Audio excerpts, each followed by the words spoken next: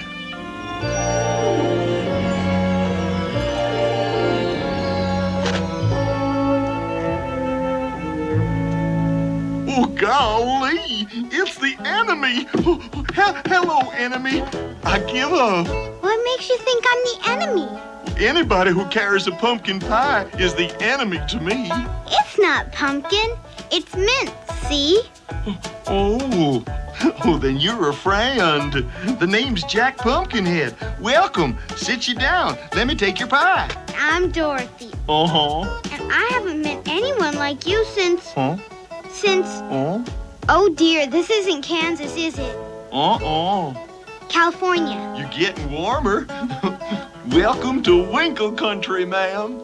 Isn't that in the land of Oz? Uh-huh.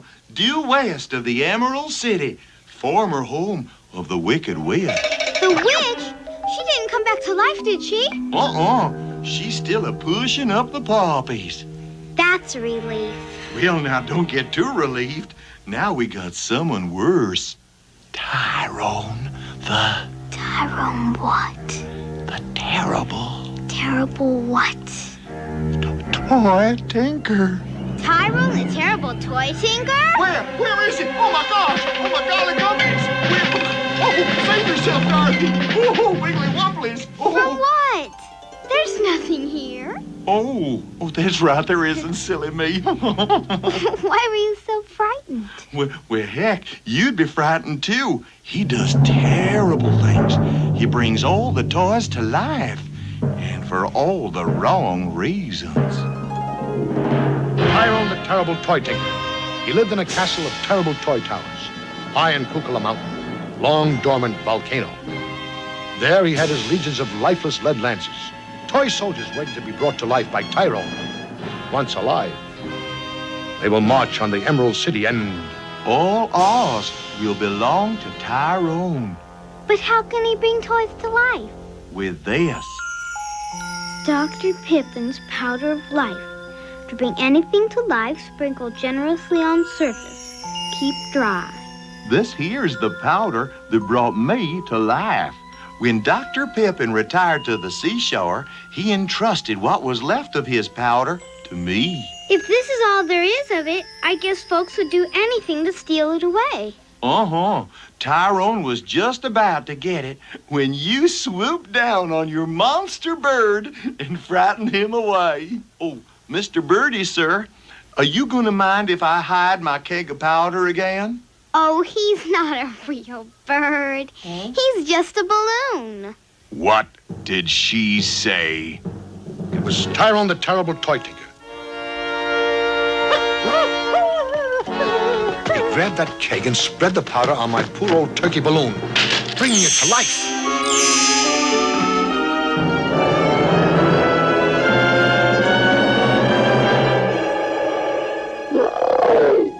Nay, bird, I brought you to life. I am your master. Your might and power will help me crush the Emerald City. And when my army of lead marches through the burning streets, death and destruction will reign. And those who remain alive will be our slaves. Yes, my giant friend, we will vanquish Oz. I hereby name thee Green Gobbler of Oz. Lift me, Green Gobbler. Lift me to Kukula Mountain and my army of the living dead. We've got to get to the Emerald City and warn. Who's in charge there now that the wizard's back in Kansas? Ozma, the true queen of Oz. Well, let's warn her. No use. Emerald City is a 2-day walk from here. We'd never make it in time. We've got to do something. Well, now, let me see. Oh, there's an underground passageway which leads to Kukula Mountain. I don't follow you. You'll have to. I'm the only one who knows the way. I mean, what good's a tunnel to Kukula? Well, we can sneak up on Tyrone and steal back the powder before he uses it. Won't he use it right away?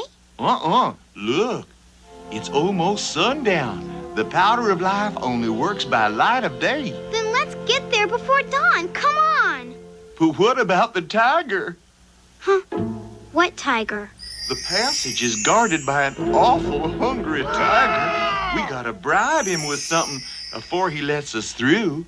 I know. We'll give him Aunt Em's mince Now, just a pie. minute. I got no desire to be eaten here. Oh, my gosh. The pie just spoke words to me. And what do you expect me to speak? Numbers already? Some of the powder of life must have landed on the pie before. Si, senor.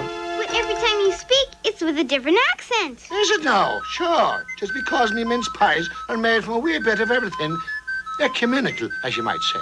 Do you have a name? My name, madam, is Crust. UN Crust. Well, we certainly can't feed UN Crust to the tiger. We'll just have to find something else to feed him. Now, let me tell you, they were a brave little band. And it somehow reminded Dorothy of another little group of brave people. So to make time pass, Dorothy told Jack about the pioneers. What are pioneers? Like munchkins? No. They were the early settlers in my country. And they were all alone in a big, unfriendly wilderness. But they stuck it out.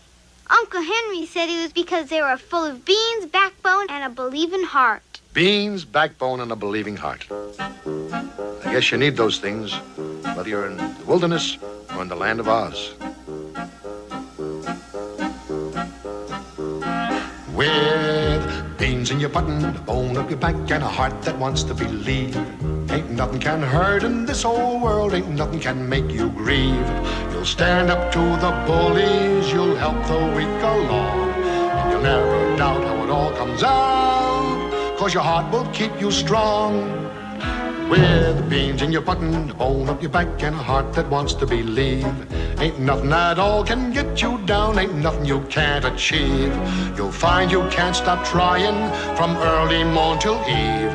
With beans in your button, a bone up your back, and a heart that wants to believe. With beans in your button, a bone up your back, and a heart that wants to believe. That goes for pilgrims, that goes for you. They built a new world, and you can too.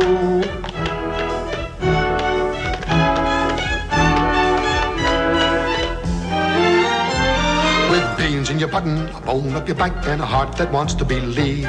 On a sunny morn you'll be reborn with thunder up your sleeve. You'll build a new tomorrow to live the dreams you weave. With beans in your button, a bone up your back, and a heart that wants to believe. With beans in your button, a bone up your back, and a heart that wants to believe.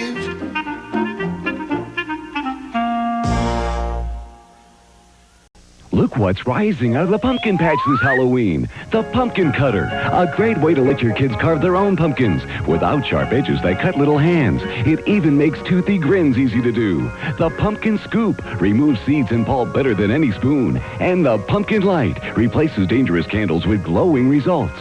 Have a great pumpkin this Halloween with the pumpkin cutter, pumpkin scoop, and pumpkin light. Available at Faye's Drugs, Genevieve's Drugstores, Stater Brothers Markets, and Wilson Farms Markets. And when the pioneers settled the land and brought in their first crops, they held a great feast to give thanks. I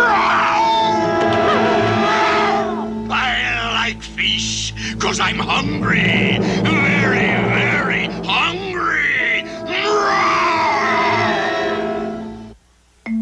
I'm warning you. I said roar, and I meant roar. But we've got nothing to feed you. Nothing? Ha! You all look delicious, and I haven't had a bite in 3 days. Okay, I'll bite you. That's not what I meant! Roar! We're sorry you're so hungry. You're sorry? I should eat you up. Oh. Don't worry, I won't. I should, but I won't.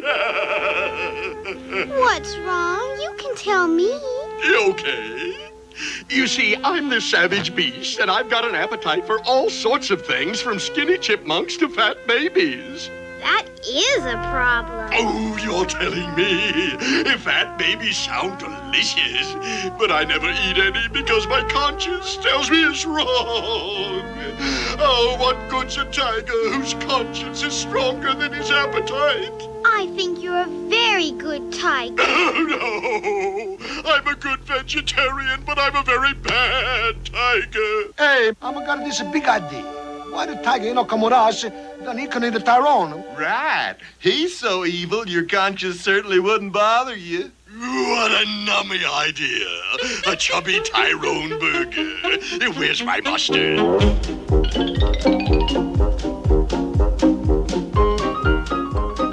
Follow me. I know the way. Well, by the time they'd gone a few more miles, they realized they were hopelessly lost. I thought you knew the way. So did I. Think Big Pumpkin God used a few more beans in button. Wait a minute. What's that glittering over there?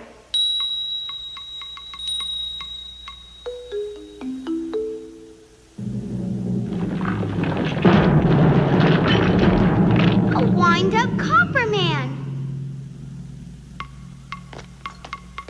Hey, look! There's a brass nameplate. It was Tic-Tac himself. Patent double action, extra responsive, thought-creating, perfect talking mechanical man who thinks, speaks, acts, and does everything but live. Good evening, pretty girl. Thank you for winding me. When I run down, I am helpless. Helpless, helpless, helpless. Thank you. How did you know? It's what Uncle Henry always does when the butter churn gets stuck. You are so kind. Perhaps I could help you. Do you know the way to Kugela Mountain? I will take you there. It's not very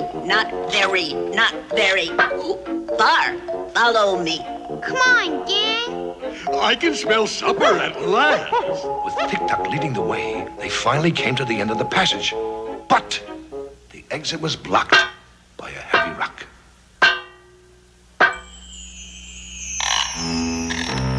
Yada, yada, whoosh. Yada, yada, whoosh.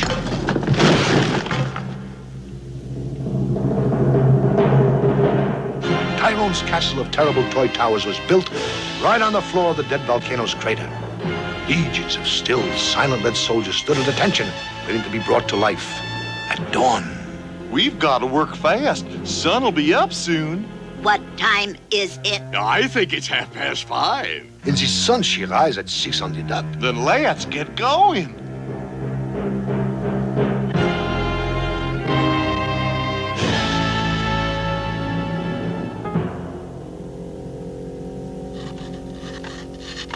Everything was moving along splendidly when suddenly Tic-Tac ran down.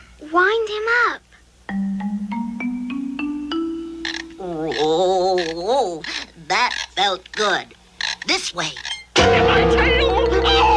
Oh! Shh. You wake up. But my tail hasn't hurt like this since I tried to eat it. Oh, golly, look! Oh, here comes the gobbler! Old Green Gobbler may have been sleeping, but once awakened, he was one perky turkey, I'll tell you. Oh, help me! Somebody help me! Well, you know where that bird took Dorothy? Right into the clutches of Tyrone, the terrible toy tinker. You don't scare me. Of course I do. Do not. Do too. Darn. But wait till you see my monster living toys. Kansas girls don't scare easy. Not even nervous? No. I think you're just awful. You should be thankful you're a toy tinker who can create beautiful playthings to make kids happy. Instead, you try to make them slaves. Cease. Oh, cease, child. Do not remind me of what I might have been. I always wanted a nice little toy shop. My boyhood idol was Geppetto. But I took the wrong path. You could always reform. Oh, it's too late. It's not too late. You make toys, and soon it'll be Christmas, and you live in Oz. Toys? Christmas? Oz? I don't get the connection. 3 magic words that each kid knows. Christmas toys and Oz. In every heart the wonder grows. Christmas toys and Oz. For Christmas is a special time of love and laughs and toys. And Oz can happen any day, a timeless land of joys.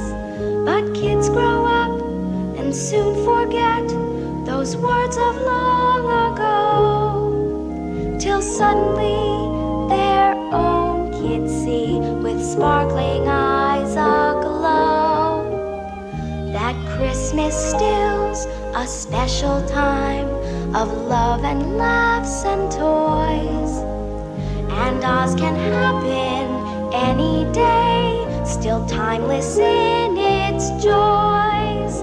When folks grow old and find it hard remembering what was, the child they were will not forget Christmas toys and Oz.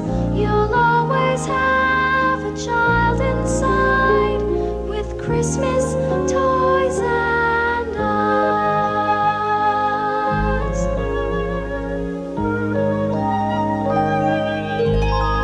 I won't hear any more. You're breaking an old villain's heart. Oh, it's morning. I could bring those soldiers to life now. Except for one thing. What's that? I just can't bring myself to do it. Just blink. Instead of Tyrone the Terrible, you'll be known as Tyrone the Terrific. You really think so? Yep. There he is. Sick him. Where's the salt and pepper? Where's my bib? No! Wait, Tiger. Let me at him. He's not evil anymore. Oh, no! The powder of life fell way down onto the old dead volcano crater's floor.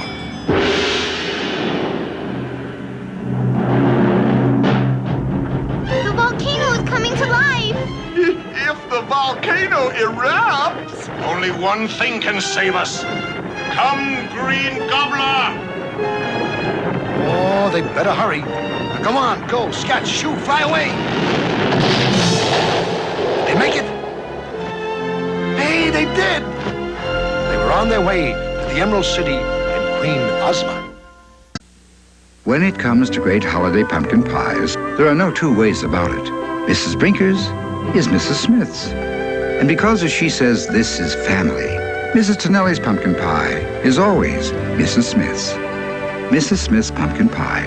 Right from using pumpkins grown especially for us, they're made with exceptional care, which is precisely why even Mrs. Smith's pumpkin pie is Mrs. Smith's. For the holidays, every family's pie should be Mrs. Smith's.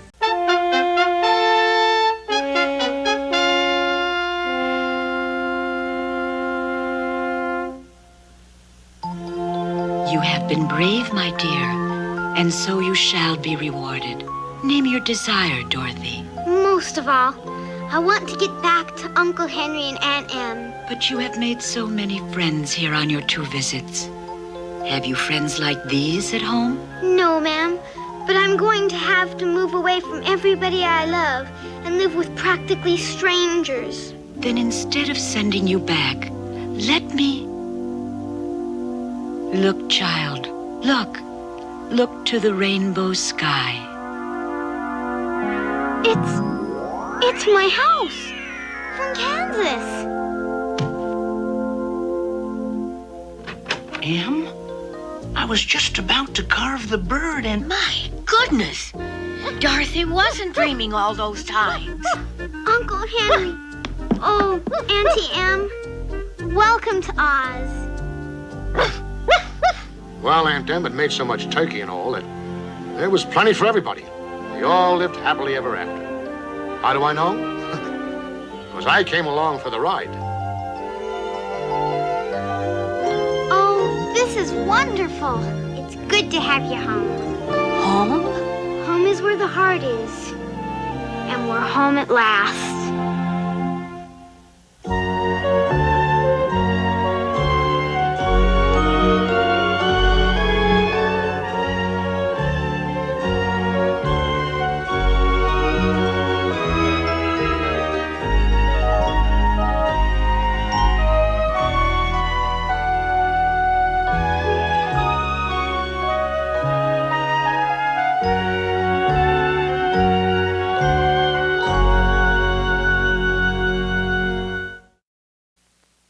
Some people believe it's better to get thrown clear in a car crash. But at 30 miles per hour, that's the speed you will be doing when you hit the concrete, or a lighting pole, or maybe you're just lying there, stunned in the road. No, the best place to be in a car crash is in the car, with your safety belts buckled to hold you there. If you're not wearing a safety belt, what's holding you back?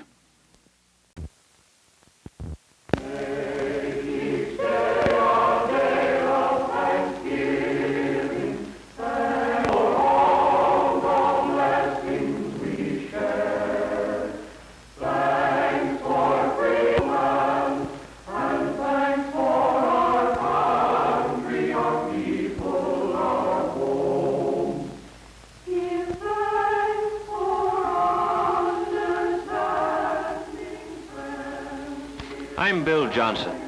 Around here, they just call me Dad.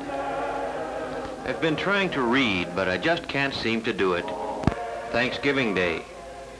We Johnsons had a good Thanksgiving, the best we've ever had. And I can't help thinking that what made it better was a real feeling of thankfulness. And that's odd, too, when you consider the shape things were in when I got home from work yesterday. My kids, Dick and Tommy and Susan, were all home from school. And of course, Mother and the baby were there. His kids will. Mine were living tomorrow right along with today, looking forward to Thanksgiving. And like most men, I'm glad it was Mother instead of me who had to break the news to them. Tomorrow's Thanksgiving. Turkey and dressing and pie and cake. And fruit salad and whipped cream and cranberries. Gee, I can hardly wait. Me too. Well, you know, children, we've had a lot of expenses this month, and, well, your father and I thought that... Well, the truth of the matter is, there just won't be any turkey this year. No turkey for Thanksgiving? Oh, I'm going to make a pumpkin pie. We'll have plenty to eat, but, well, we'll just have to get along without turkey. Mom, you don't mean it. It won't be Thanksgiving at all. Even the Pilgrims had a feast. After all, isn't that what Thanksgiving's for? I don't think it's fair. And it was right there that I came in, right in the thick of it. Hello, everybody. Hi, Pa. Hello, Mother, Dick, Susan. Well, what's been going on around here? What's the matter with everybody, anyway? Mom says we're not going to have any Thanksgiving. No turkey, no good thing. A fat lot we're going to have to be thankful for. Oh, I don't think you kids really mean that. We do, too. We've always had turkey for Thanksgiving. Yes, and everybody else in the block's going to have it this year, as always. Yes, we've always had turkey, just as a lot of Americans have had it, and we'll keep on having it. Turkey on Thanksgiving's a great American tradition. But what you kids are saying makes it sound as if the turkey's the only thing we had to be thankful for. Well, gee whiz, no, Dad. It's not that at all. Oh, I know, Dick. With turkey, it's easy to lose sight of what Thanksgiving really means. And don't think we're just making excuses because we don't have any turkey this year. Well, we know it'll mean a lot more to us the next time we do have it. Well, sure. Suppose we don't have a bang-up feast. We're still a lot better off than the Pilgrims. That's it, Dick. Do you other kids see what Dick's trying to say?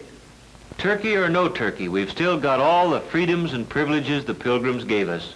And out of those privileges have come a lot of things.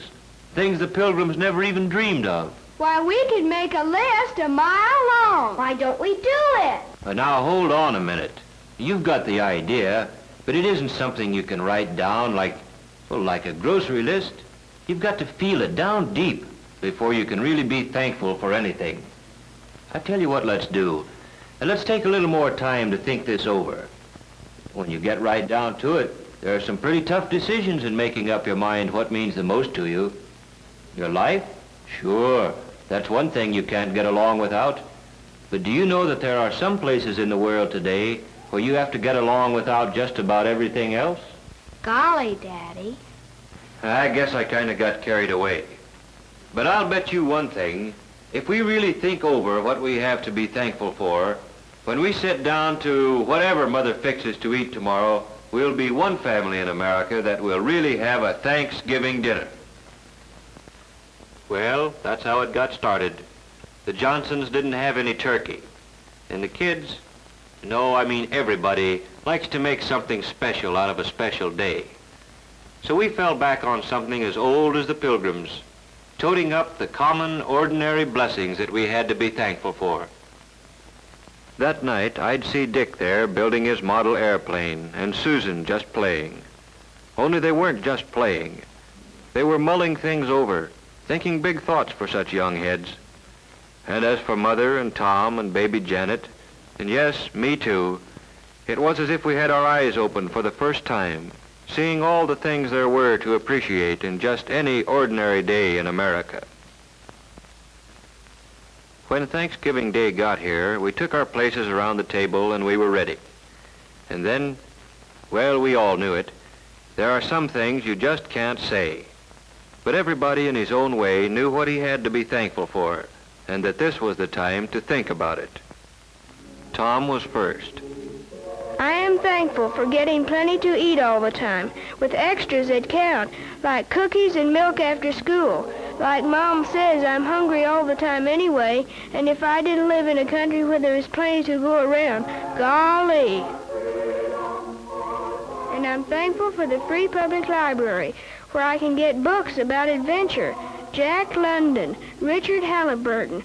Gee, the way they tell a story, it's as good as being there yourself. And it's free, with only a library card. Yes, Tommy thought about some of the things he ought to be glad for all the time. And somehow turkey and trimmings seemed to matter a whole lot less than he thought they did yesterday. Well, then it was Susan's turn. Susan's a happy-go-lucky kid. You'd never credit her with thinking beyond her dolls, but she got right into the spirit of it. I am thankful we have what we need to wear. Though Mother says it's hard to keep up with us, we grow so fast. I never thought before how many clothes it takes for all kinds of weather, or how it would be to have to do without the right ones. I'm glad to be able to go to Sunday school, or go to any church I want, any Sunday. I'm thankful for my mother and daddy, that they are here with us, that both of them aren't too worried about things to take time to have fun with us. I'm glad we're a family, that families are still important in America. I guess Dick, being the oldest, was having some pretty serious thoughts. I am thankful for being able to get an education, for living where schools, all schools, open their doors to a guy who wants to learn, where school books are studied instead of burned, where a guy is rated by how much he knows, and the community is rated by how well it teaches him. I'm glad I've got a chance to play, batting a ball around once in a while. Stuff like that. I'm glad it's fun, growing up in America. Sure, baby Janet's too young to understand the big word Thanksgiving. She's too little even to tell us the things that make her happy. But we can tell, and maybe she's thinking about them now. Maybe she's thinking about the fun of splashing around in the tub, and about how good it feels to be clean. About playtime with Mother, and the security she feels in Mother's arms. And as for Mother, seems she's always working, cooking, ironing, tending children, daylight to dark. What does she have to be thankful for? I am thankful that my children had the privilege of being born safely and of growing up healthy and strong. I'm thankful that I have the privilege of guiding them as they become useful men and women. And I'm thankful for all the things our American system makes possible for the Smiths and the Browns and the Johnsons. For washing machines, hot water out of a tap, and a telephone to call the doctor when one of the family is sick. A car to get Dad to work. Yes, I'm thankful for all the things free people working together can produce. I'm thankful that when my neighbor drops in to borrow a cup of flour, we've got the right to talk about anything we want to. The parent-teacher project, the new mayor, or Jane Jones' hat. And last of all, I'm truly thankful for the peace of mind that Dad's job brings, for knowing that even though there are lots of luxuries we can't afford, there still will always be enough to go around for the things we have to have. I'm glad Dad doesn't work slave hours, that there are evenings and Sundays and vacations when we can all be together. That's Mother for you, grateful for what America means to her family. And now for me. I've got so many things to be thankful for. I'm thankful for this house. It may need a coat of paint, it has a mortgage, but it's ours, a place where we can be together in privacy. And I'm thankful for the thing that makes this house our home, the happiness here, not just today or on Christmas morning, but on a day-to-day basis all through the year. For knowing that a knock on our door means nothing to fear, a friend calling, or maybe a bill collector, or a kid selling magazines. You never know what to expect. But you can count on one thing. It's not going to be some political gangster coming to drag one of us off to jail because we believe in freedom. And I'm glad that that freedom we've got lets me choose the kind of work I like and can do best. Taking a sluggish motor and making it hum again. Makes me feel that somebody got to his work or wherever he had to go just because of me. And feeling like that gives me a lot of satisfaction. And I'm thankful for my newspaper. Just a few cents worth of printer's ink and paper, but more valuable than any amount of money. Because in it, the editor's got the privilege of printing what he thinks. And I've got the privilege of agreeing with him or not, however the facts strike me. And both of us, the editor and I, have the right to act on our opinions on Election Day, to vote for the principles we believe in. And finally, I'm thankful for being able to believe, in spite of everything, that somehow, someway, the unity we've got here in the Johnson family will someday spread to men and nations throughout the world. For all these things, we are truly and humbly thankful. Amen.